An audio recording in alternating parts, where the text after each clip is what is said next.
removing duplicates in Microsoft Excel has become really easy to do. So first we are going to highlight the duplicate and then remove them after that. And so to highlight them, I'm going to select all of my data that I want to be checked. Go to the Home tab, look for conditional formatting and then highlight cell rules and go to the bottom and click on duplicate values. And I'll leave that default the same there. And so it's going to show me that I have two employees that are exactly the same, and there I've got another employee with the same employee ID. So what I can do is I can remove just cases where the entire row is the same, or remove cases where they have one column that's the same. So if the employee ID is the same, and so how would I do that?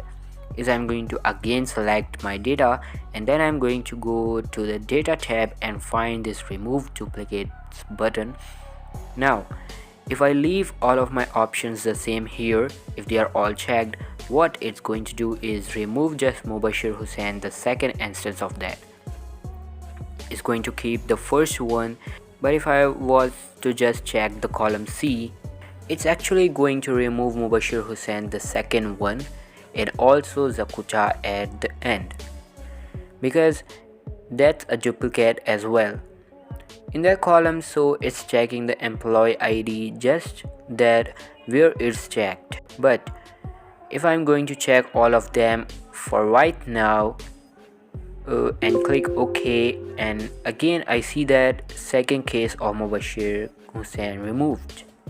Now if I want to remove that last row where the duplicate is just in the ID, I can again go back to the data tab, click on remove duplicates and then just have column C checked. Click OK and there we go, all the duplicates have been removed. So this is how you can remove the duplicates in Microsoft Excel. So for today's video guys, make sure to give this a huge thumbs up, subscribe to our channel. I'll be meeting you in the next one. See you soon, bye.